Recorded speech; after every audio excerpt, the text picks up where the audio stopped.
Bonjour, donc nous allons parler dans ce cours des suites et des fonctions équivalentes. Alors nous commençons par le cas des suites. Dans tout le cours, nous supposons que les suites sont non nulles à partir d'un certain rang, même si on ne le rappelle pas. Alors, deux suites sont équivalentes et on note comme ça. Si et seulement si la limite du rapport UN sur Vn est égale à 1. Ça veut dire que tout simplement, si il existe une suite alpha n telle que un avec limite alpha n égale 1. Voilà. En gros, c'est comme si on fait un sur Vn égale alpha n. Donc, ça implique que un égale alpha n fois Vn. Voilà. Alors, première propriété évidente, par exemple, on a une suite non nulle, bien sûr, et toujours équivalente par elle-même. Ça, c'est très pratique. Et on a, si un est équivalent à Vn et Vn est équivalente à Wn, alors Un et Wn sont équivalentes. Alors, vous voyez que j'ai omis d'écrire équivalente. En quoi j'ai omis d'écrire que n tend vers l'infini? De toute façon, il n'y a pas d'autre possibilité. Donc, tout ça, ça s'entend que n tend vers l'infini. Vous voyez bien que la limite, c'est n tend vers l'infini. Donc, s'il y a un doute ou quoi que ce soit, vous mettez ici, par exemple, vous voyez, vous mettez plus l'infini. Comme ça. Hein. Vous mettez un équivalent à n et vous mettez plus l'infini. Il y a un doute, mais de toute façon, pour les suites, il n'y en a pas. C'est la seule éventualité. Alors, tout ça, ça vient de la définition de la limite, parce que si vous voyez, si vous prenez un sur Wn, vous pouvez écrire, ça c'est un sur Vn.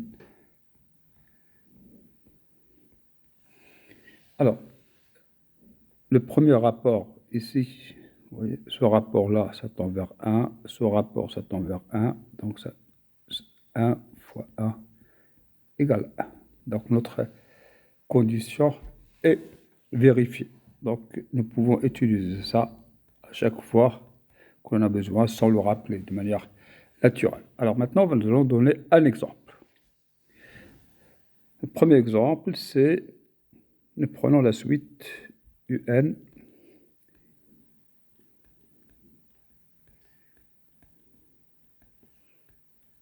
c'est un équivalent que nous retiendrons pour la suite. Équivalent 1 sur n. Voilà. Évidemment, quand n tend vers l'infini. Hein. Voilà. Cet équivalent, nous allons le prouver.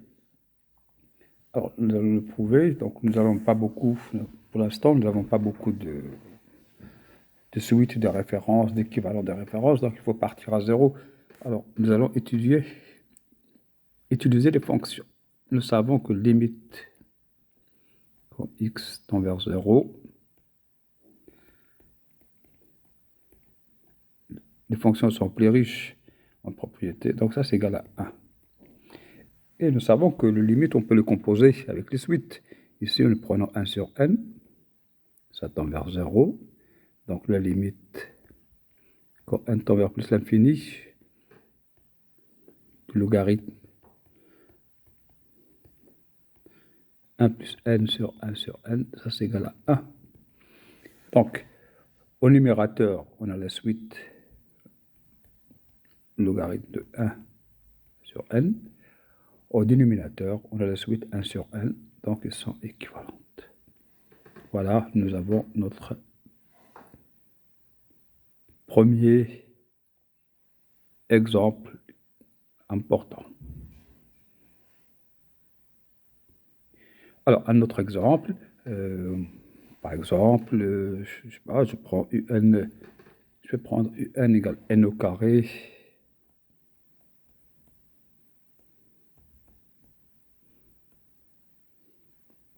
carré Vn égale à n. Et je vais faire le rapport.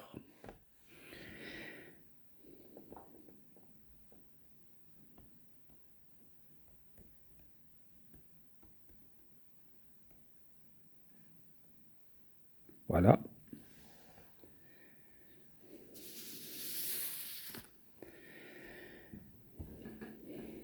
Alors, nous calculons cette limite. Donc, le n au carré ici, de manière artisanale, hein, d'accord? Tout le monde puisse comprendre. Après, nous sortons le n au carré de la racine carrée.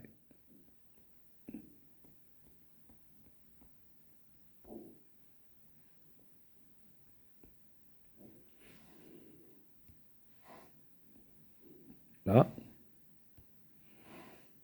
Donc, c'est égal.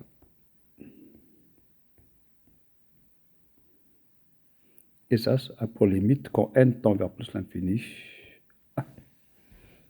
Donc, nous pouvons écrire que un est équivalente à Vn, ou bien un et Vn sont de suite équivalentes.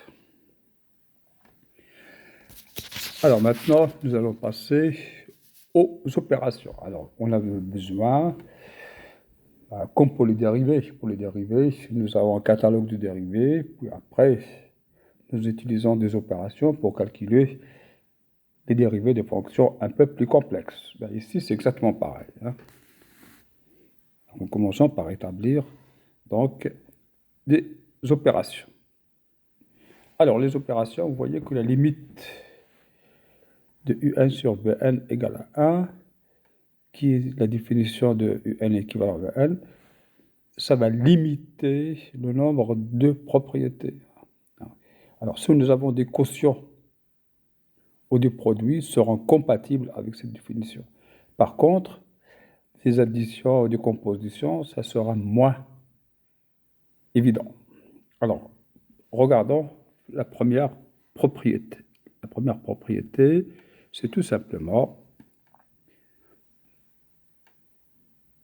les équivalents sont compatibles avec le produit. On peut appeler ça comme ça, d'accord? On peut faire le produit des équivalents, d'accord? On peut faire le produit. Alors, ça vient tout simplement des opérations qu'on vient de voir. Donc, vous voyez, vous avez un sur Vn, ça tend vers 1. On a la même chose à n sur Bn, en plus l'infini, ça tend vers 1. Donc, si on fait un à n sur Vn, Bn, ça c'est tout simplement un.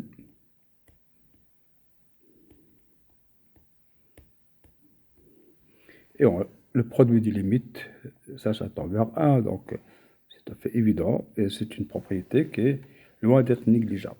La même chose, c'est pareil. Nous avons la deuxième propriété qui est cette fois la division. Évidemment, les suites sont non nulles à partir d'un certain rang. D'accord? La division. Alors, si un est équivalent à Bn, a n équivalent à Bn, tout ça est non nul, alors on peut diviser. On peut diviser, c'est parfait. Par exemple, vous avez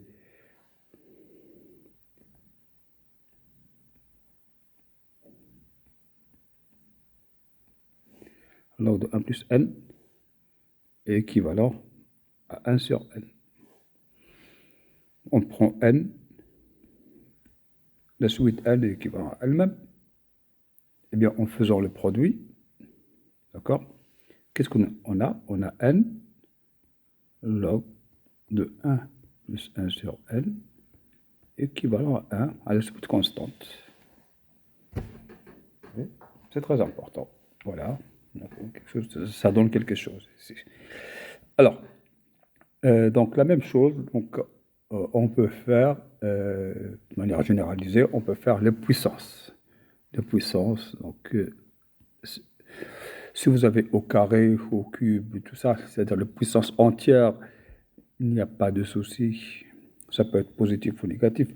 Par contre, si vous prenez une puissance non entière, par exemple la puissance 1/2 la racine carrée, Si vous prenez la racine carrée, par exemple, eh bien, dans ce cas-là, ça suppose que UN soit strictement positif. La même chose pour un quart ou un sixième, quelque chose comme ça. Donc, on peut faire les puissances des équivalents. On peut les élever au carré, les élever au cube, prendre les racines carrées, ainsi de suite. Voilà pour les opérations. Il n'y a rien d'autre. Donc, pour l'instant, restons sur ça.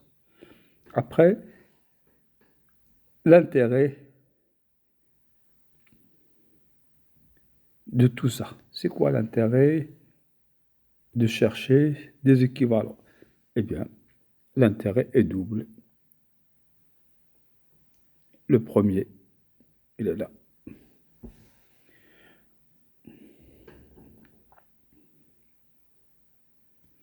Alors, le premier intérêt, donc, c'est tout simplement de calculer une limite de suite équivalente en la même limite. Bien sûr, ça veut dire quoi en la même limite? Ce théorème, ça veut dire quoi? Comment on peut le comprendre? Eh bien, vous avez UN, une suite assez compliquée, vous ne pouvez pas voir exactement de quoi il s'agit. Et, par exemple, vous voulez calculer la limite, vous faites des transformations et vous arrivez à UN équivalente à Vn. Et Vn, c'est une suite suffisamment simple qu'on puisse calculer sa limite, c'est-à-dire limite quand n tend vers l'infini de Vn égale L. Eh bien, ça implique que limite de Un égale à L. Voilà. Ça veut dire si la limite de l'une est L, la limite de l'autre, c'est aussi L. Voilà. Ça veut dire ça.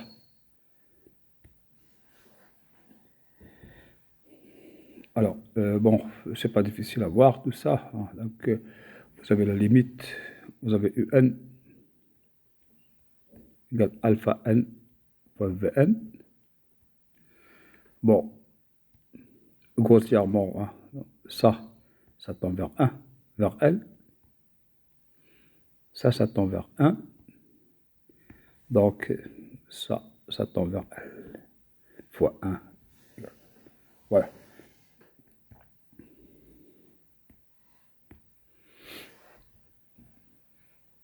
Alors, donc, le premier intérêt, première application, c'est pouvoir calculer des limites. Par exemple, nous avons ici, vous voyez, la suite n log de 1 plus 1 sur n est équivalente à 1, à la suite constante. Donc, la limite de n log de 1 plus 1 sur n égale à 1. D'accord? Donc, c'est la première application. Donc, limite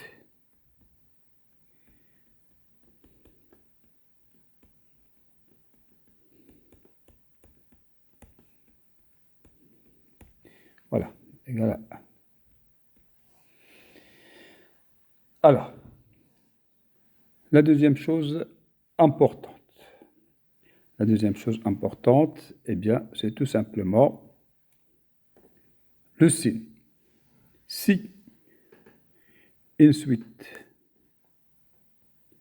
UN est équivalente à une suite Vn, alors ils ont le même signe à partir d'un certain rang. C'est-à-dire on ne regarde pas au début, parce que la définition, c'est une définition qui fait appel aux limites. Et les limites, on sait que ça donne des propriétés qui sont vraies à partir d'un certain rang.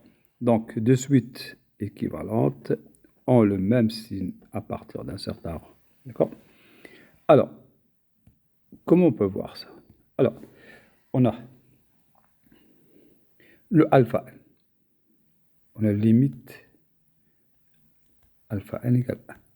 Alors, si on prend un epsilon positif, nous savons qu'il existe un n, quel que soit n supérieur à n, on a alpha n moins 1 est inférieur strictement à epsilon. Donc on peut encadrer tout ça, ça fait avec les techniques habituelles qu'on faisait, donc ça fait 1 plus epsilon, 1 moins epsilon, pour le n à partir du rang grand N. Maintenant, si on prend epsilon égale 1 demi, par exemple, eh bien, nous aurons 1 demi est inférieur à alpha n. En particulier, alpha n est strictement positif à partir d'un certain rang. Donc, écrivons un égale alpha n Vn. Donc, si n est plus grand que n, qu'est-ce qui va se passer? Qu'est-ce qui va se passer? Il va se passer que ça, c'est strictement positif. Eh bien, si Vn est positif,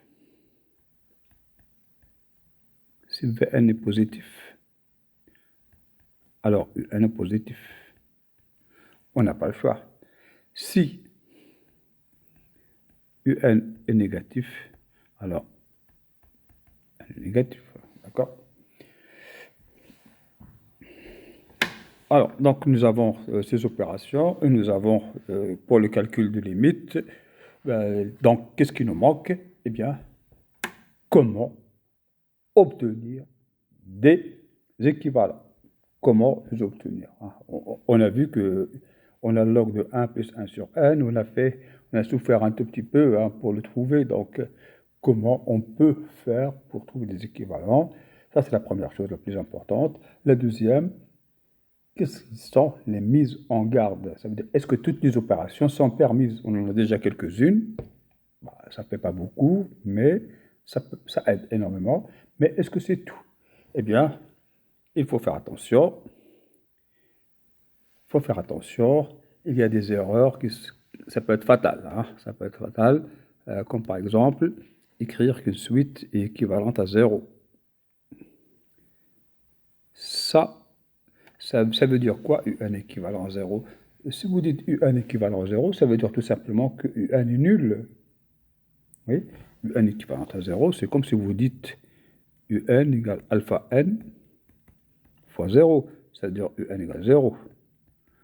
Si UN est égal à 0, je ne vois pas où est l'intérêt à chercher à faire des équivalents ou à faire quoi que ce soit. Donc, donc tout simplement, on n'écrit jamais UN équivalent à 0 et on est tranquille, d'accord? La même chose, ça n'a pas de sens d'aller écrire que UN est équivalent plus l'infini comme ça, ce genre de choses. Il faut faire attention à ce genre de choses. Ça veut dire quoi? Parce que UN égale alpha n fois plus l'infini. Donc ça, difficile à donner un sens à ça, donc on ne l'écrit pas. D'accord? On ne l'écrit pas.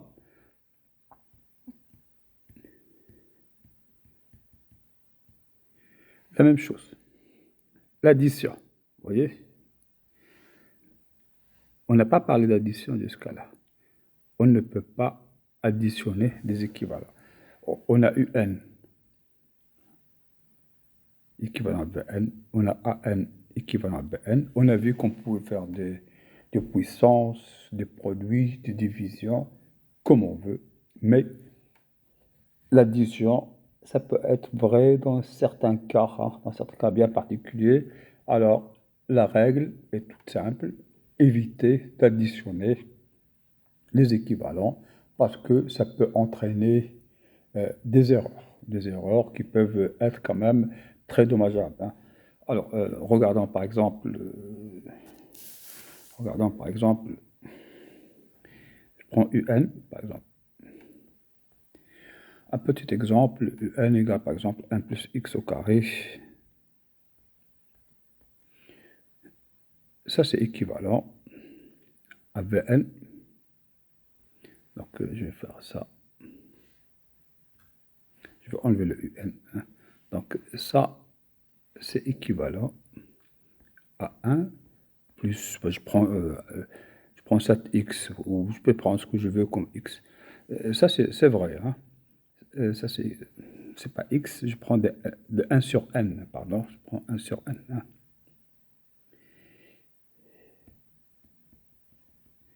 Ce ne sont pas des fonctions. Je prends 1 plus 1 sur n au carré. Alors, ça c'est équivalent par exemple à 1 plus 7 sur n. C'est très facile à voir, hein, parce que bon, si on fait le rapport, si on fait le rapport ici, si on fait le rapport ici, on a 1 plus 2 sur n plus 1 sur n au carré. De l'autre côté, on a 1 plus 7 sur n. Donc quand n tend vers l'infini, tout ça, ça tend vers 1 au numérateur et 1 au dénominateur. Donc ils sont équivalents. Maintenant, si je prends moins 1, moins 1 équivalent à moins 1. Alors, imaginons que j'additionne. Imaginons que je fais un plus. D'accord? Alors, ça va donner quoi? Ça va donner, alors, 2n, ici, plus 1 sur n au carré, équivalent à 7 sur n. Ça va donner ça, d'accord? Ça va donner ça. Alors, problème, cette suite-là, si je prends 2 sur n plus 1 sur n au carré. Et ici, je prends 7 sur n. Alors, je mets 1 sur n en facteur ici. Et ça me laisse 2 et 7 ici. Et ça me laisse 1 sur n ici. Donc ça, c'est la limite, c'est 2 septièmes. Différent de 1. Vous voyez? Donc ça, cette relation-là, elle est fausse. Ils ne sont pas équivalents. Ça, c'est faux. Vous voyez? Donc on ne peut pas additionner. Donc il faut faire très attention à ne pas additionner. Ça, c'est un contre-exemple. D'accord? On n'additionne pas les équivalents et on est tranquille. Ça veut dire quoi? Ça veut dire tout simplement quand on aura une somme de suite, vous voyez, par exemple, sinus 1 sur n, moins 1 sur n, des choses comme ça. Pour chercher un équivalent, le seul moyen que nous aurons, c'est faire un développement limité. Et ça, c'est la prochaine chose que nous allons aborder. L'autre chose, c'est l'exponentielle et le logarithme. Alors, vaut mieux éviter ces deux choses-là parce que ça entraîne aussi des erreurs. Alors, le logarithme, c'est facile de voir. Le logarithme, vous imaginez une suite un équivalent à 1. Vous imaginez ça. Une suite, vous avez un équivalent à 1. Puis après, vous faites, hop, log de un équivalent log de 1, 0. Vous voyez? N 0, ça veut dire que la suite est nulle. Bon. Donc ça, on a dit que c'est absurde, c'est complètement absurde. Donc le logarithme, donc, c'est à bannir. Hein, d'accord? Ne compose pas avec le logarithme. Alors pour l'exponentielle, c'est un peu moins évident, mais on peut voir sur un exemple. Par exemple, vous avez un égale n au carré plus n. Vn, nous prenons n au carré. D'accord? Alors, tout simplement, ici, nous avons un sur Vn. Ça, c'est égal. Donc, n carré plus 1 sur n carré. Donc, égal 1 plus 1 sur n. Vous voyez? Ça tombe vers 1. Donc, elles sont équivalentes. Oh, bien sûr, quand n tend vers l'infini. Alors, regardons maintenant. Exponentielle un, on a envie d'écrire ça. Exponentielle de Vn, eh bien, on fait bien attention. Hein. Pourquoi on fait bien attention? Regardons. Exponentielle de un sur exponentielle de Vn égale n au carré plus n sur exponentielle n au carré. Tout ça, c'est égal à l'exponentielle n au carré plus n moins n au carré. Donc égal exponentielle n, ça tend vers plus l'infini. Vous voyez, le rapport ne tend pas vers 1. un sur Vn, ça tend vers 1, mais exponentielle de un sur exponentielle de Vn, ça tend vers plus l'infini. Donc, ils ne sont pas équivalents. Donc, la morale de l'histoire, pas de plus ou moins, pas de UN équivalent 0 ou plus l'infini, pas de composition avec l'exponentielle, le logarithme ou n'importe quelle fonction. D'accord? Ça, c'est à éviter. Rester au produit. Rester au produit, aux divisions et aux puissances. Alors, donc ça, c'est l'autre. Alors maintenant, nous allons voir tout simplement les équivalents de fonctions. Alors, pourquoi nous allons aborder les fonctions? Tout simplement parce que nous avons vu ici, vous voyez, nous avons vu, là, je remonte un peu en haut, là, ici, que trouver un équivalent de UN, ça permet, entre autres, de calculer la limite de UN. D'accord? Donc, les équivalents permettent de calculer les limites de suite. Le problème, c'est que c'est difficile d'obtenir des équivalents de suite. C'est très difficile. Nous n'avons pas de catalogue, nous n'avons rien. Nous n'avons pas d'équivalent usuel pour pouvoir faire des opérations. Alors, nous allons avoir recours aux suites. Nous allons utiliser les fonctions. Et nous savons que, comme c'est une limite, comme tout est défini par des limites, nous pouvons composer les limites avec les suites. Nous avons un théorème fondamental dans le cours qui nous disait que si UN, vous voyez, n tend vers L est limite, pour schématiser, hein, d'accord, f de x tend vers L, d'accord, donc ça, en gros, f de xn tend vers L, hein, d'accord, bon, pour schématiser un peu, hein, d'accord,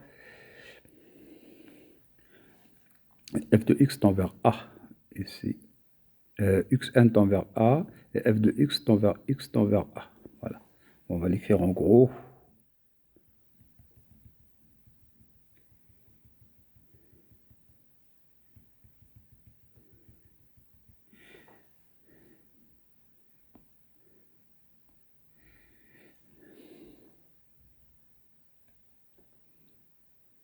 tend vers A. Alors, limite quand x tend vers A de f de x égale L. Alors, la limite de f de xn égale L. Quand n tend vers L. Alors, en gros, ça veut dire quoi? Ça veut dire que vous pouvez remplacer le x par xn. C'est comme si vous remplacez xn tend vers A, f de xn tend vers L. En gros, c'est comme si vous faites cette opération-là. D'accord? Donc, ce qui est vrai pour les x, eh bien, au voisinage de A, x tend vers A, eh bien, ça reste vrai pour n'importe quelle suite UN qui tend vers A. Donc, ce théorème-là permet de transporter tout ce qu'on sait pour les fonctions et l'appliquer aux suites.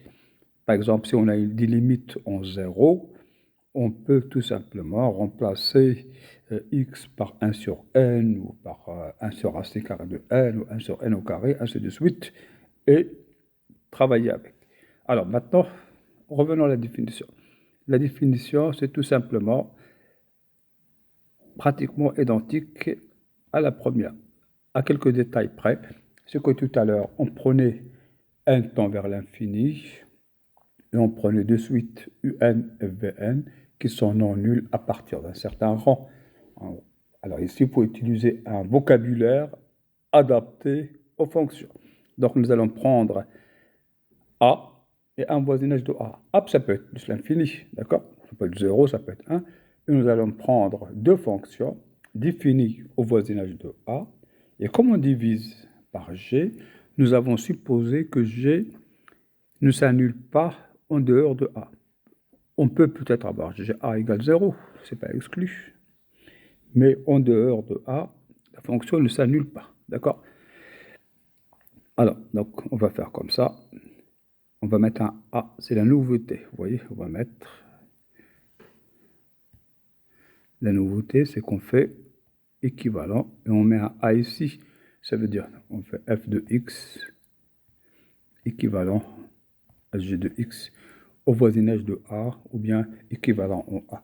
Alors, quand le A est fixé dès le départ, par exemple, on a un exercice, on a un A déjà fixé, c'est 0 par exemple, eh bien, ce n'est pas la peine de le répéter de manière répétitive A. On peut faire équivalent tout court comme ça. Hein. On peut faire équivalent, sachant de quoi on parle. Hein. D'accord? Et de la même façon, comme tout à l'heure, on peut faire f de x égale alpha x fois gx avec limite de alpha x égale 1. Vous voyez, la définition, on peut l'écrire comme ça, de manière plus sympathique. Hein. D'accord? Son équivalent, c'est ce. Et cette définition est le plus maniable pour faire des limites, pour faire des propriétés, ainsi de suite. Voilà. Donc, les exemples, bon, les exemples ne manquent pas. Les exemples ne manquent pas, donc on va regarder quelques-uns. Alors,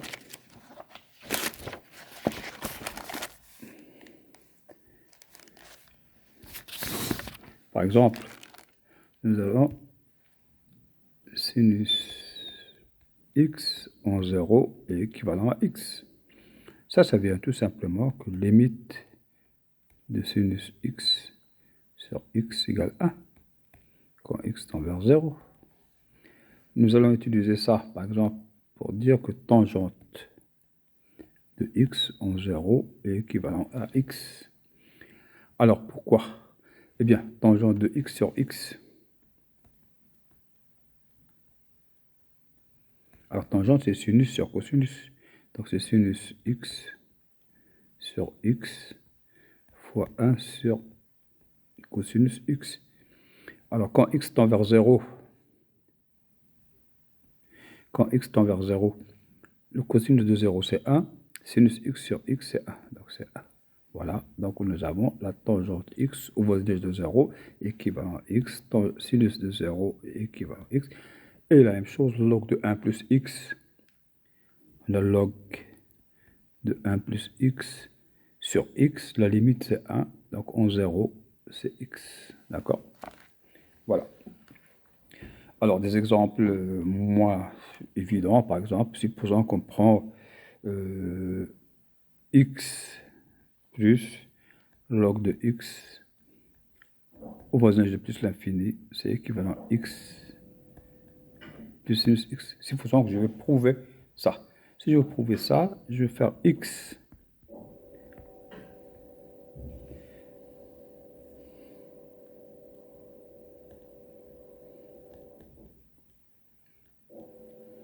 alors, donc je mets x au facteur.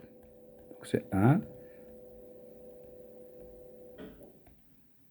Et ici, x, 1 plus la technique habituelle, la technique classique habituelle. Ça, hop. Alors, après, nous avons limite quand x tend vers plus l'infini. Le logarithme de x sur x, ça, c'est 0. C'est une comparaison de croissance.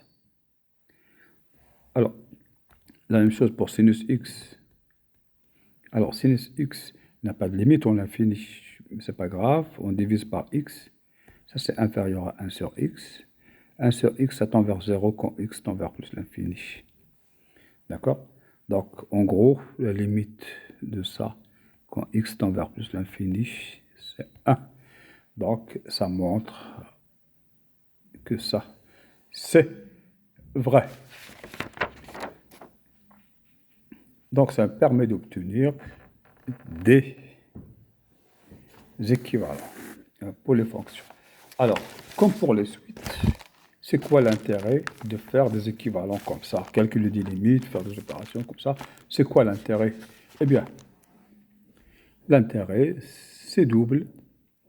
Le premier, c'est que deux suites équivalentes au voisinage d'un point A ont la même limite. Ça, c'est une façon de parler. Ont la même limite. Il faut que cette limite existe. Ça veut dire f est équivalent à g. Si la limite de G existe égal à L, par exemple 0, 1, 2, 3 ou plus l'infini, alors il en est de même de F. Ça veut dire ça, d'accord? Bon, ça veut dire, bon, vous avez F de X.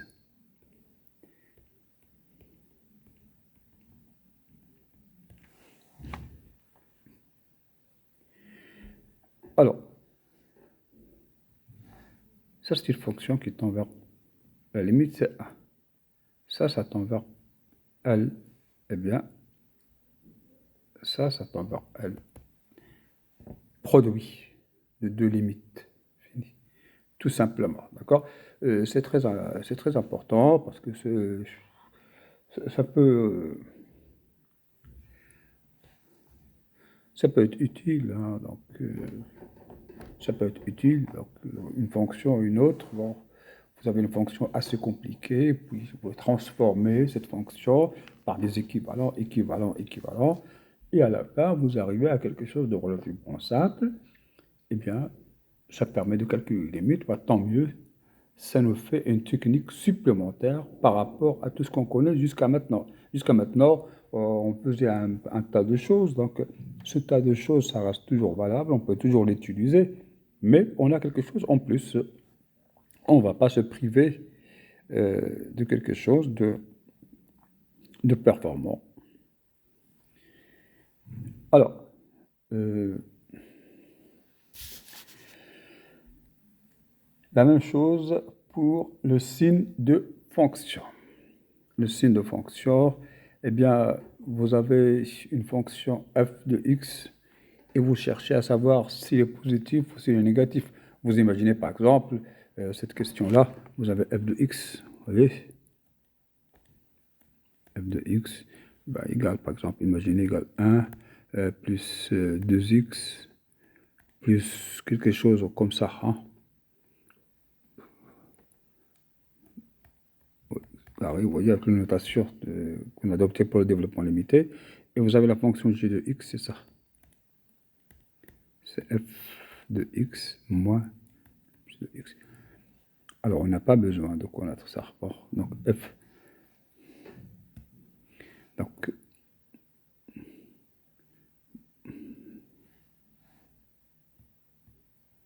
moins 1 plus 2x. Supposons que ça, c'est une fonction. Ça, c'est sa tangente t. La tangente en 0. Et on aimerait connaître la position. Vous voyez, vous avez une fonction, vous avez une tangente. Là, la courbe est au-dessus de la tangente, mais ça peut être l'inverse. Ça peut être la courbe comme ça. Ça peut être point d'inflexion comme ça. D'accord? Donc, il y a plusieurs possibilités. C'est-à-dire, nous avons besoin de savoir est-ce que f de x moins 1 plus 2x est positif? Est-ce qu'il est négatif? Ou est-ce qu'il change de signe? D'accord? Eh bien, ça, c'est une question très intéressante qui nous donne la position de la courbe par rapport à la tangente. Alors, pour la résoudre, comment on fait? On peut faire des équivalents. On prend f de x moins l'équation de la tangente. On peut faire des équivalents si on y arrive et regarder le signe à la fin de ce qu'on trouve. Si on trouve quelque chose de positif, on peut conclure. Si on trouve quelque chose de négatif, on peut conclure, ainsi de suite. Donc, c'est quelque chose qui est très intéressant. Alors, on a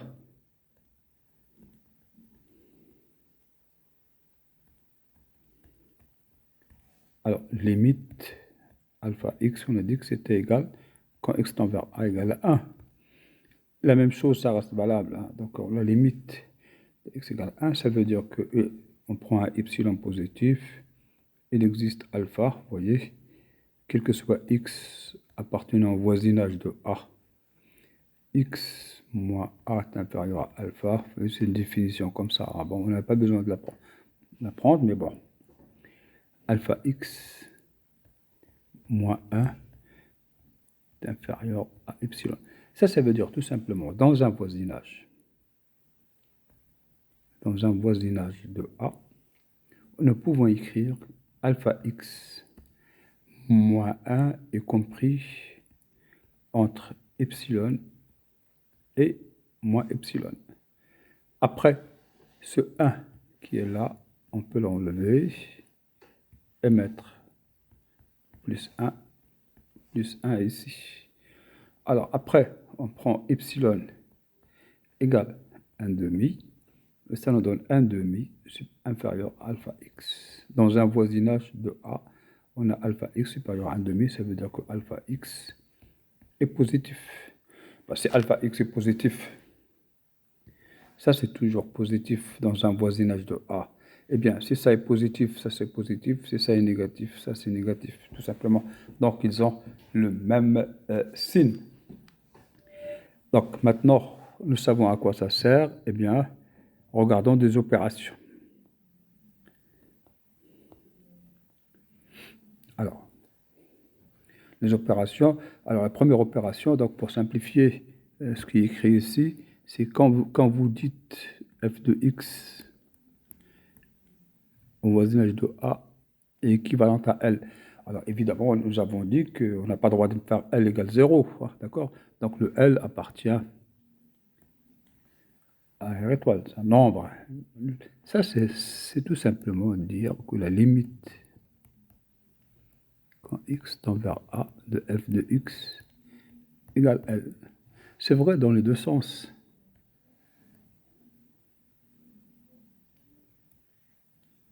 Ça veut dire si la fonction f est équivalente à L, alors il a pour limite L. Si jamais la fonction f de x a pour limite L, alors il est équivalente à L. Les autres propriétés, ben, c'est exactement la même chose. La définition est pratiquement la même, mais elle est calquée sur l'autre. Donc, on peut faire le produit. On peut faire, évidemment, ça, quotient. On peut faire les puissances. Et de manière générale, on peut faire des puissances généralisées à condition que les fonctions soient strictement positives. La racine carrée, par exemple, alpha égale 1 demi, ça nous fait la racine carrée. C'est-à-dire, si on veut chercher la racine carrée d'une fonction u de x, comme ça, on veut chercher un équivalent, comme ça, eh bien, on commence par faire u de x, une fonction u de x, équivalent à une fonction v de x. Deuxièmement, on fait la racine carrée de u, équivalent à la racine carrée de v. On fait la même chose pour le carré, pour le cube, ainsi de suite. D'accord? Donc, on les utilise, donc ça facilite les choses. Et regardez là, c'est la même chose que tout à l'heure. Nous n'avons pas parlé d'addition, de composition. C'est exactement pareil. Les définitions, on a dit qu'ils sont pas identiques, mais ils sont construits de la même façon. Donc, ça conduit aux mêmes propriétés et ça conduit aux mêmes mises en garde. Alors, la composition. La composition, tout à l'heure, nous avons pris n carré plus n. Ici, nous prenons x carré plus x et x carré. Alors, ça, c'est au voisinage de plus l'infini. Vous avez x carré plus x sur x carré. Ça tend vers 1. Mais si vous faites g de x et f de x, bon, le rapport, l'exponentielle de f sur l'exponentielle de g, si on fait le rapport, c'est comme tout à l'heure, ça fait tout simplement quelque chose de l'ordre de l'exponentielle de x, quelque chose qui tend vers plus l'infini.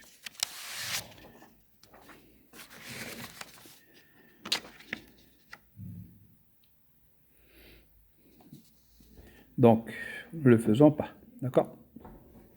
Donc ça, c'est faire attention.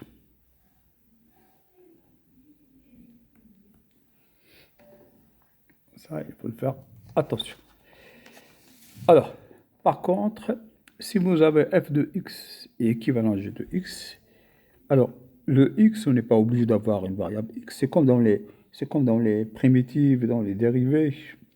Vous dérivez une fonction d'une variable x, f de x par rapport à x, mais vous pouvez remplacer la variable par t ou s ou d ou ce que vous voulez dans un premier temps.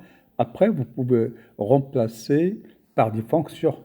Vous pouvez remplacer par une fonction, deux fonctions et vous dérivez. Ben, ici, c'est un peu la même chose. Vous avez f de x équivalent g de x, vous voyez. Alors, ce x-là, il est au voisinage de A. Il est dans un voisinage de A, ça veut dire que c'est un petit intervalle qui contient A. C'est ça un voisinage de A. Ça veut dire vrai pour tous les x qui sont là. Eh bien, on n'a pas besoin d'avoir x pour faire ça. Alors, vous savez, quand vous faites les limites, vous pouvez remplacer des fonctions par une autre. Vous pouvez substituer les choses. Donc ici, c'est pareil, on peut substituer ici. Le x, on peut le remplacer par phi ou u, ou ce qu'on veut, par une fonction. Par une fonction phi de x, ici ou là. Alors, cette fonction-là, quand même, il faut qu'il soit ici. Il faut qu'il soit là, au voisinage de A. C'est-à-dire, il faut que ça tend vers A. Ça tend vers A.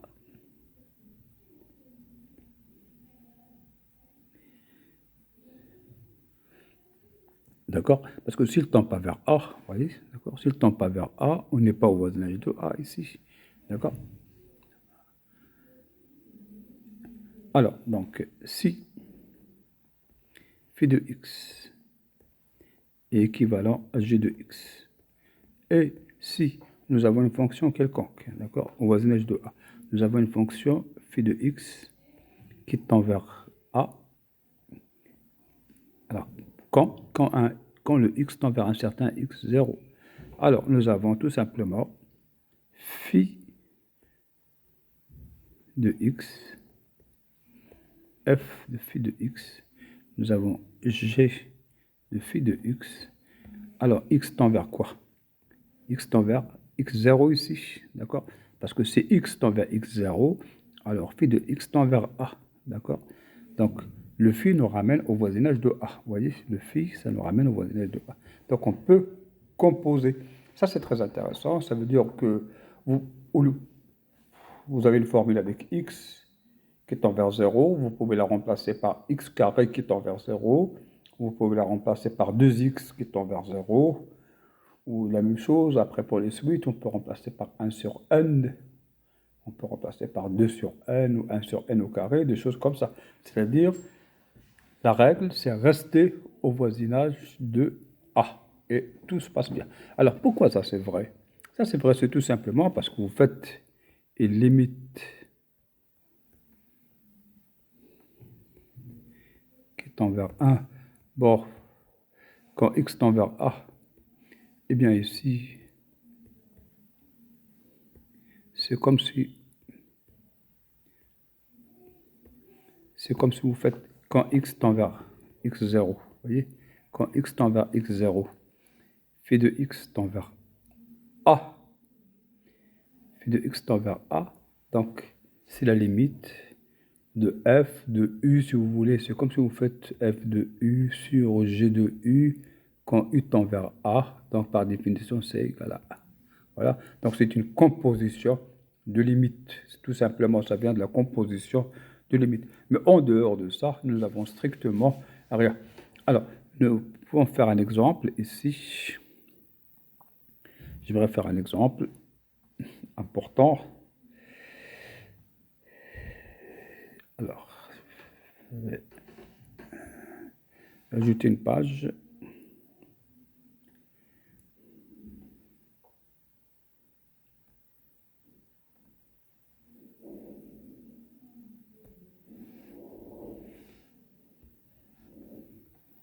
Voilà, un exemple.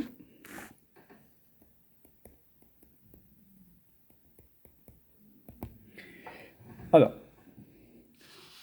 regardons d'abord. Premièrement, nous avons limite quand x tend vers 0 de 1 moins cosinus x sur x au carré égale 1 demi. Ça veut dire que limite quand x tend vers 0 de 1 moins cosinus x sur, on divise par 1 demi, par x carré sur 2 égale à 1. Ça veut dire tout simplement 1 moins cosinus x au voisinage de 0, x carré sur 2. Maintenant, prenons la fonction logarithme de cosinus x. Nous cherchons un équivalent au voisinage de 0. Alors, nous savons que log de 1 plus x en 0 équivalent à x. Nous savons ça. Donc, nous commençons par écrire. Il nous faut 1, vous voyez, ici, il nous faut 1 plus quelque chose qui tend vers 0. Donc, nous allons prendre ici le logarithme de 1 plus sinus x moins 1. Nous n'avons rien perdu. Ça joue le rôle de x. Vous voyez? Ça joue le rôle de x, il tend vers 0. Vous voyez? Quand x tend vers 0, cosinus 0 c'est 1, moins 1 c'est 0. Donc ça c'est équivalent à cosinus de x moins 1 en 0. Et maintenant, le cosinus x moins 1 en 0, c'est équivalent à quoi? Alors, on a 1 moins cosinus x, c'est équivalent à x carré sur 2. Alors, on multiplie par moins 1, ça fait ça, c'est équivalent à moins x carré sur 2. D'accord? On utilise ça. On le multiplie par moins 1 pour avoir cosinus moins 1. Donc, ça veut dire que log de cosinus x en 0, c'est moins x carré sur 2. Ce qui est quand même très intéressant.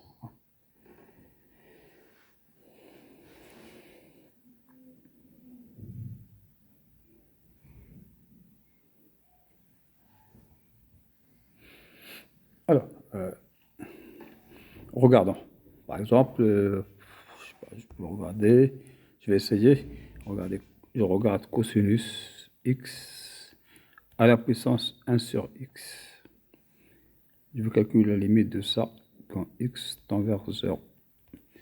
Eh bien, cosinus x, quand x tend vers 0, ça tend vers 1. 1 sur x, ça tend vers l'infini. C'est une forme indéterminée.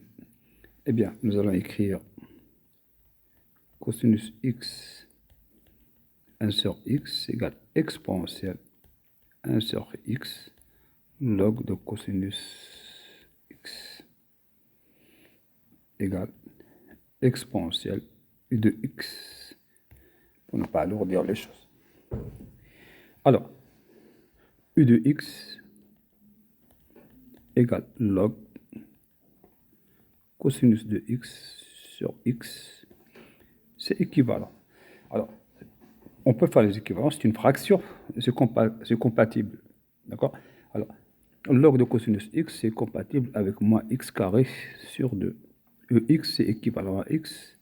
Donc ça, c'est équivalent à moins x sur 2. Moins x sur 2, ça tend vers 0. Quand x tend vers 0. Donc, exponentielle de u de x, ça tend vers l'exponentielle de 0 égale à 1. Voilà, nous avons calculé la limite. Cosinus x puissance 1 sur x, c'est une fausse puissance, hein. C'est une fonction exponentielle logarithmique ici. D'accord? En mettant log de cosinus x sur 1x. Autrement, nous ne pouvons pas faire ça. Donc. Alors, passons aux choses maintenant. Comme tout à l'heure, eh bien, les mises en garde. Les mises en garde. Alors, on va marquer tout ça en rouge. Alors, d'abord, jamais équivalent à 0 à plus l'infini. Ne mettez jamais ça. Donc, à chaque fois que vous écrivez f de x est équivalent à 0, c'est comme si vous commettez un acte un peu brutal, hein, contre un animal, je ne sais pas, quelque chose comme ça. C'est exactement comparable. Hein. Donc, pensez-y, hein, d'accord? La même chose pour l'addition, c'est interdit. On n'additionne pas. Je peux reprendre les mêmes exemples que tout à l'heure, hein. Je peux reprendre avec, au lieu de 1 sur n, prendre x. C'est-à-dire, je peux prendre le x carré, vous voyez, tout à l'heure, le 1 plus x au carré équivalent à 1 plus 7x, vous voyez. Et après, je peux mettre moins 1. Je peux dire que 1 plus x au carré moins 1 n'est pas équivalent à 7x. Voilà. Donc, ça veut dire qu'on ne peut pas, donc, comme tout à l'heure. Donc, la même chose entre l'exponentielle x et le logarithme de x. Pour le logarithme, comme je dis tout à l'heure, vous imaginez toujours que si vous avez f de x équivalent à 1, après vous écrivez log de f de x équivalent à log de 1 qui est égal à 0. Donc ça, c'est une sacrée affaire, hein. La même chose pour l'exponentielle. L'exponentielle, on a vu pour x au carré tout à l'heure, hein. L'exponentielle, on a vu pour x au carré plus x. Si on compose, ça me fait quelques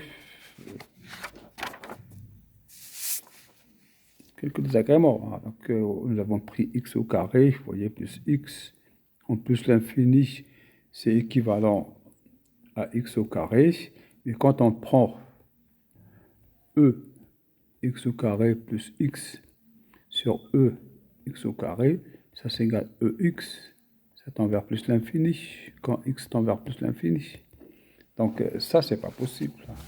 Ça, ce n'est absolument pas possible. Donc, il faut faire attention. Donc, on n'utilise pas ce genre de choses.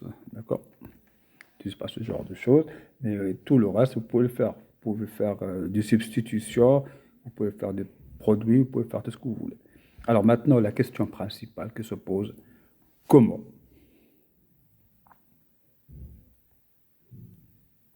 obtenir des équivalents? C'est vraiment la question. Comment obtenir des équivalents? On sait s'en servir. On sait calculer des limites avec. Alors, il nous faut un petit catalogue au départ. Et après, nous avons des opérations. Grâce à ce petit catalogue, nous pouvons fabriquer d'autres choses pour calculer des limites. Alors,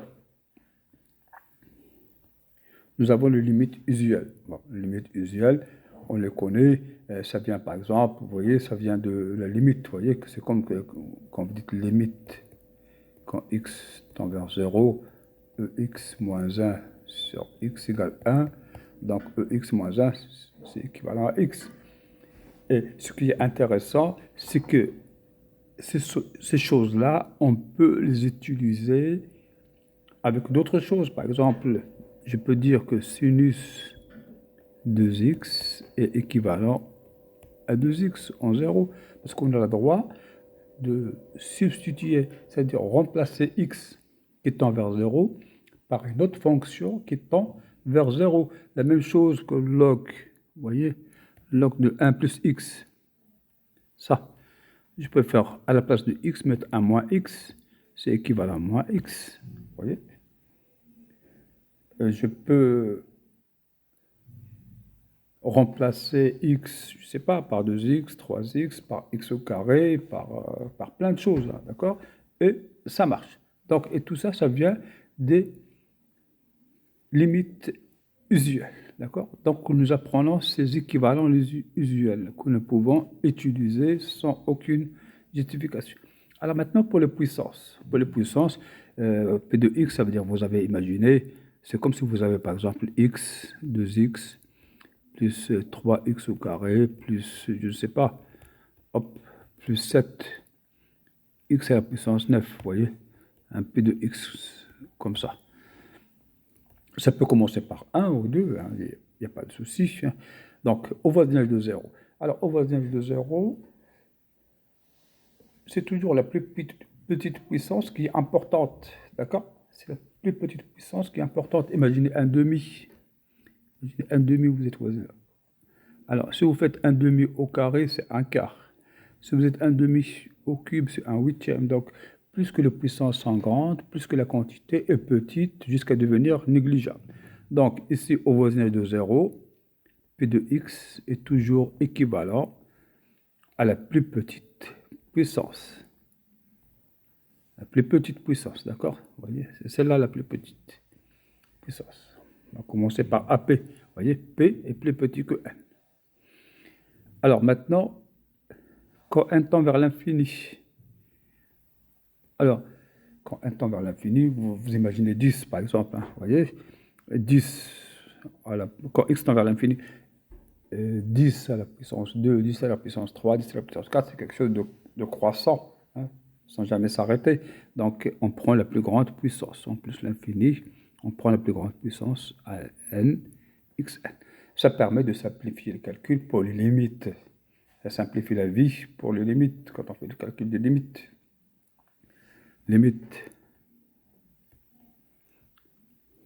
quand x tend vers plus l'infini, x7 plus x6 moins 9, x5. Vous voyez, ça c'est une forme indéterminée parce qu'il y a des plus et des moins. Alors ça c'est tout simplement la limite x tend vers plus l'infini de x7, d'accord, égale plus l'infini, tout simplement. Bon, on prend la plus grande puissance et c'est terminé. Maintenant, nous pouvons prendre tout simplement des fractions. Pour prendre des fractions, d'accord. Donc, par exemple, vous voulez calculer, vous voyez, vous voulez calculer x carré moins x plus 1 sur 3x carré plus 7x plus 10. Vous voyez, ce genre de limite, ça se calcule facilement. Alors, qu'est-ce qu'on avait dit au départ? On fait des équivalents, vous voyez. Alors, le numérateur, on va z de plus l'infini, d'accord? On cherche la plus grande puissance. La plus grande puissance, c'est ça. Donc, x au carré. En bas, on cherche la plus grande puissance. 3x au carré. Après, hop, x au carré, donc égale 1 tiers. Donc la limite, elle, égale 1 tiers. Quand x tend vers plus l'infini. Ça, c'est un exemple. Alors maintenant, on peut généraliser. Si on a une fraction comme ça, d'accord? Alors, bien sûr, on a P plus petit que N ici, et Q est plus petit que M, d'accord? Ça va en croissant. Alors, en 0, on prend les plus petites puissances en haut, d'accord? Donc, f de x est équivalent à plus petite puissance en haut. Alors, le dénominateur est équivalent à la plus petite puissance en bas, AP, XP. C'est-à-dire, ça c'est f de x en 0, c'est équivalent à P sur BQ fois XP. Bon, après, il faut calculer ça et regarder ce que ça donne. Il faut calculer la limite de ça, d'accord? Alors maintenant, si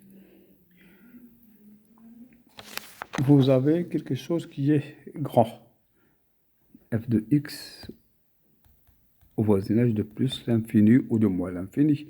Alors, c'est la même chose. Donc, on prend les plus grandes puissances. On prend AN, XN, et on prend AM, XM, ça c'est égal à N, sur AM fois XN moins N. C'est la plus grande puissance. Ça permet de faire des calculs de limite des fractions vraiment rapides, sans tourner autour du pot. Regardez, en haut, le numérateur, le terme dominant, c'est-à-dire le plus haut degré. Regardez le dénominateur, le terme dominant, le plus haut degré, et vous divisez les deux, et ça vous donne la limite rapidement. Ça permet de se consacrer à autre chose. Alors maintenant, la dérivée. La dérivée, vous savez ça. La limite, quand x tend vers a, f de x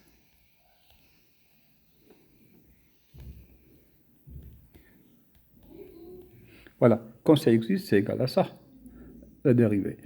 Eh bien, nous avons appris tout simplement que la limite de f sur g égale à 1, bon,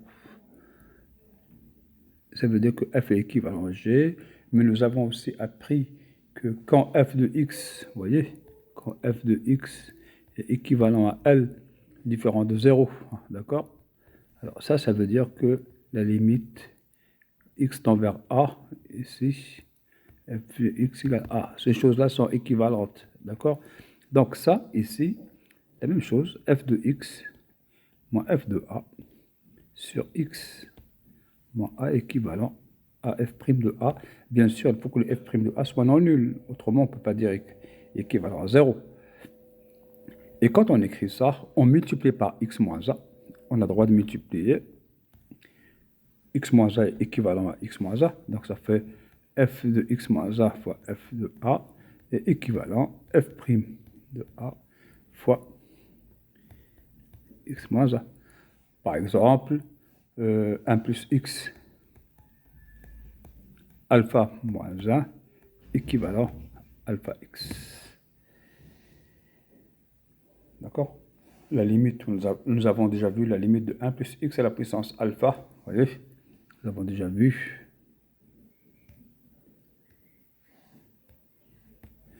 Nous avons déjà vu la limite 1 plus x à la puissance alpha moins 1 sur x. Ça, c'est la dérivée de 1 plus x à la puissance alpha en 0. D'accord? Donc ça, c'est égal à alpha. Nous avons déjà vu. D'accord? Donc ça se traduit par ça, en 0. Voilà, donc il nous reste à faire des exemples. Des exemples, bon.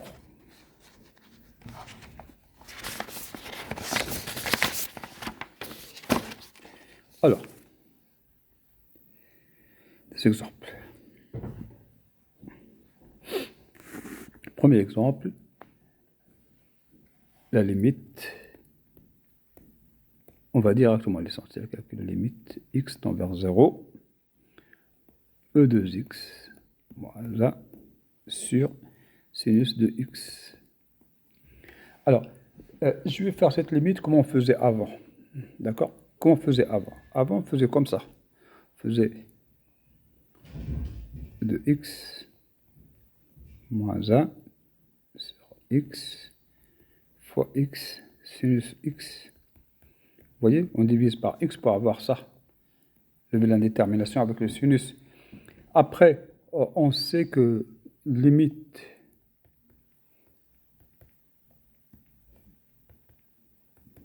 quand x tend vers 0 égale 1. Donc, qu'est-ce qu'on va faire ici? On a 2x ici, donc on va mettre 2x ici et multiplier par 2 ici. Vous voyez? Donc, ça, c'est égal 2 fois exponentielle x moins 1 sur x. Alors, x égale 2x, ça tend vers 0 aussi. D'accord? Fois x sinus x. Ça tend vers 1. Ça tend vers 1. Donc, ça tend vers 2. Vous voyez? Avec toute la rédaction qui va avec, là, j'ai abrégé, la rédaction qui va avec. Alors, avec les équivalents, eh bien, on sait que l'exponentielle de x moins 1 en 0 est proportionnelle à x. Donc, exponentielle 2x moins 1 en 0, exponentielle x. Pourquoi? Parce qu'on peut substituer. X tend vers 0, donc le 2x tend vers 0, donc on a besoin de quoi que ce soit ici. 2x tend vers 0. Donc, on a ça. Deuxièmement, on a sinus x en 0 est équivalent à x.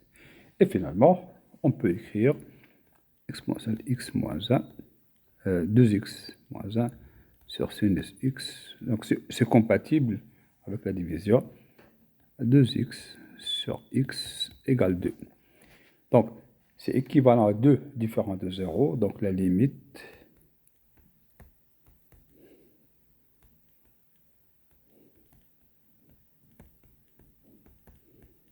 c'est rapide. C'est rapide, nous n'avons pas besoin de quoi que ce soit. Vous voyez, c'est très rapide, c'est très clair. Donc, nous avons toujours le choix, par défaut, d'utiliser ces techniques élémentaires, mais sinon, on peut utiliser ça, c'est très rapide, à condition d'éviter de faire des choses qui ne peuvent pas être évidentes, hein. Par exemple, l'addition, hein. Faire l'addition. On n'additionne pas. Si on a une addition, c'est-à-dire si on a une somme, ça veut dire stop. Aucune technique ne marche, c'est pas la peine d'essayer autre chose. Ça veut dire là, il faut faire un développement limité, hein. Si la fonction est suffisamment compliquée, on va faire un développement limité. Alors, on veut calculer la limite quand x tend vers pi sur 2 de pi moins 2x tangente x. Alors ici, nous sommes au voisinage de pi sur 2, donc on change la variable. On change la variable, on fait x moins pi sur 2, ça tend vers 0, donc on va poser ça, c'est égal u, d'accord? On pose u égale x moins pi sur 2. Alors si x tend vers pi sur 2, on a u tend vers 0, et on a x égale u plus pi sur 2. Donc tout ça, ça va nous permettre de transformer l'expression et mettre, au lieu de x, on va mettre du u partout. Donc on a pi moins 2x tangente x. Alors on remplace partout où il y a des x par du u. Alors ici c'est pi moins 2u moins pi. D'accord? Moins pi fois tangente. Tangente x c'est tangente u plus pi sur 2. Voilà. Donc ça, c'est égal tout simplement moins 2u fois, alors sinus u plus pi sur 2. Nous avons déjà parlé de ce genre de choses. Cosinus u plus pi sur 2. Normalement, c'est moins 1 sur tangente, hein. Donc, c'est moins 2u. Alors, le sinus, ça devient cosinus.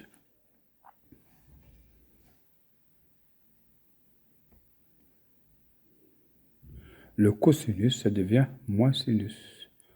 On peut faire cercle trigonométrique pour voir si on peut apprendre ces choses-là. Donc ça, c'est égal 2u fois cosinus u sur sinus u. Eh bien, tout simplement, la limite, on voit bien que c'est égal à 2. Et ici, d'accord?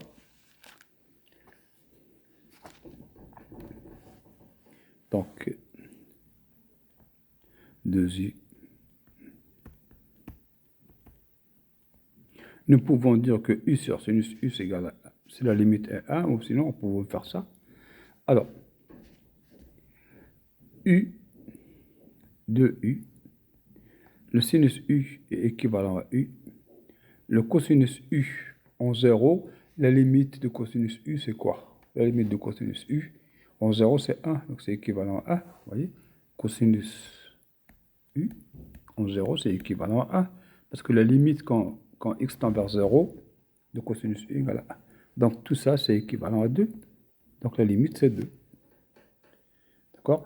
Et bien sûr, nous avons toujours le choix de ne pas utiliser ça, d'utiliser les choses classiques, c'est-à-dire on va dire que les choses classiques, ici, il suffit juste de dire que u sur sinus u, ça tend vers 1, cosinus u, ça tend vers 1, donc tout le reste, c'est 2 fois 1 fois 1. Voilà.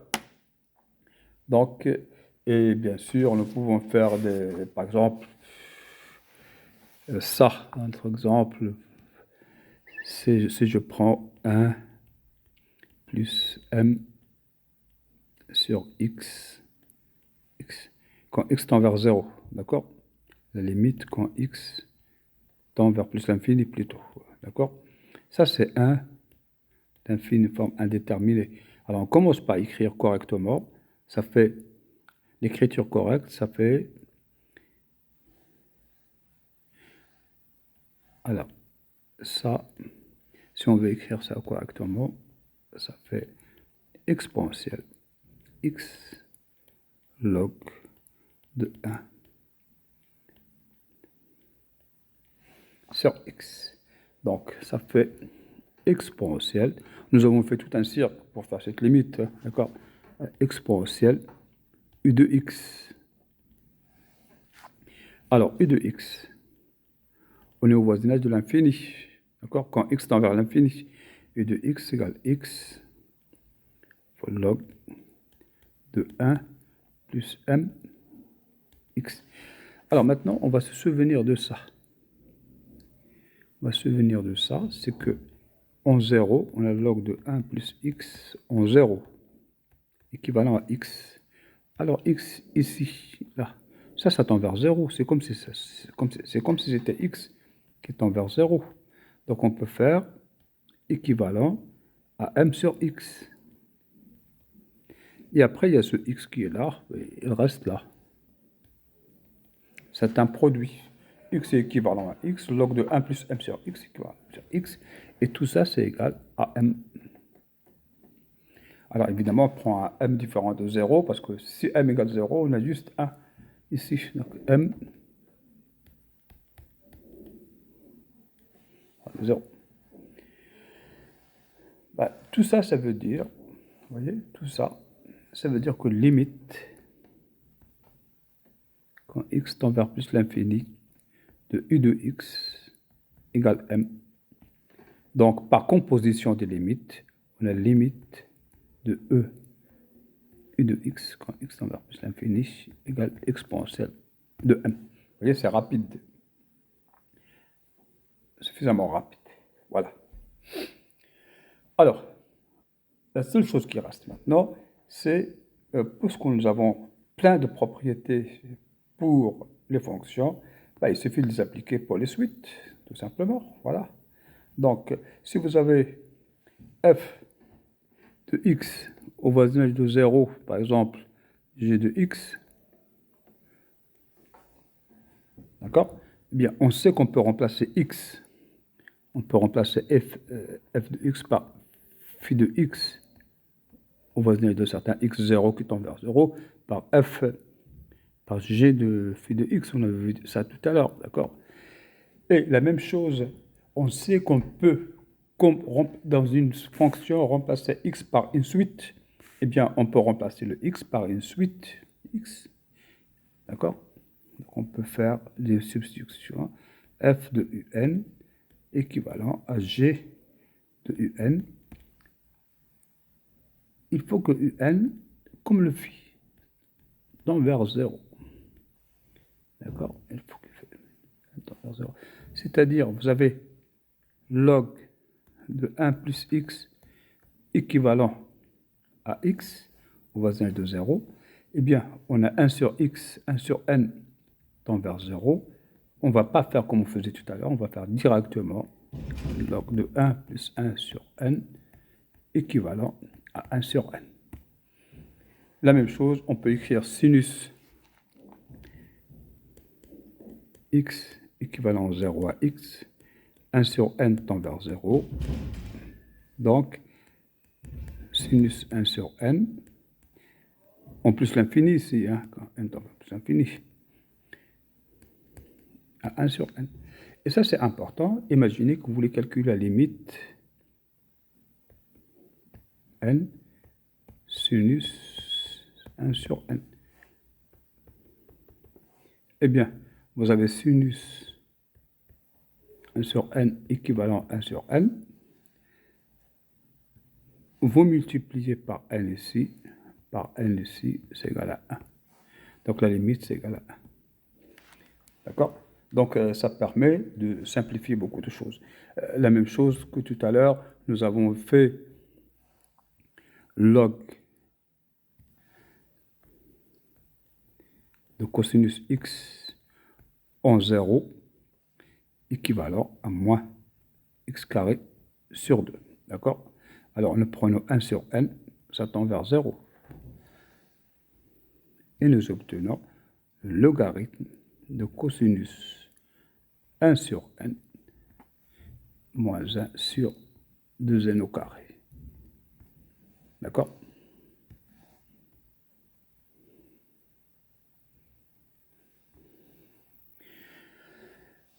Par exemple, cosinus, prenons cosinus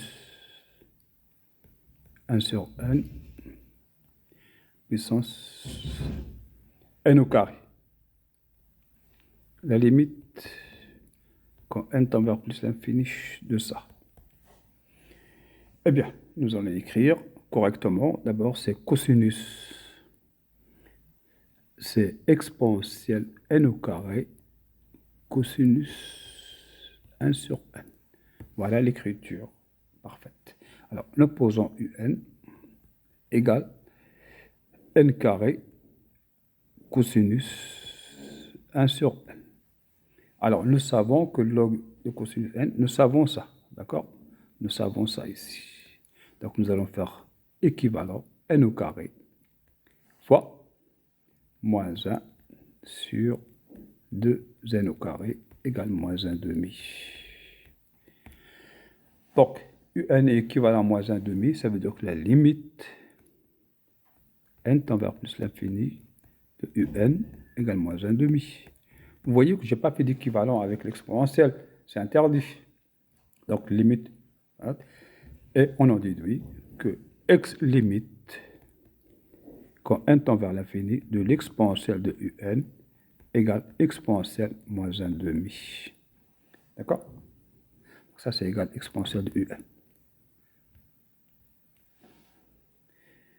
Moins 1 demi, ça veut dire que c'est 1 sur racine carrée de e. D'accord? Ce qui est loin d'être évident. Hein, d'accord? C'est loin d'être évident comme limite. Donc, à la fin, nous avons tout un tas de techniques. On multiplie par le conjugué, on utilise la dérivée, on utilise des limites classiques. Je sais pas, on utilise des opérations, somme, produit, composition, changement de variable, ainsi de suite. Limite à gauche, limite à droite. Et maintenant, on ajoute tout simplement cette technique des équivalents qui permet de simplifier les calculs dans certains cas, à condition de disposer d'équivalents. Donc, si on peut trouver un équivalent d'une suite un ou bien d'une fonction f de x au voisinage d'un point, eh bien, tout simplement, on peut calculer sa limite. Et nous allons utiliser, pour certains cas les plus délicats, un développement limité. Pour les autres, nous faisons tout simplement confiance à ce que nous avons appris jusqu'à là. Alors, pour voir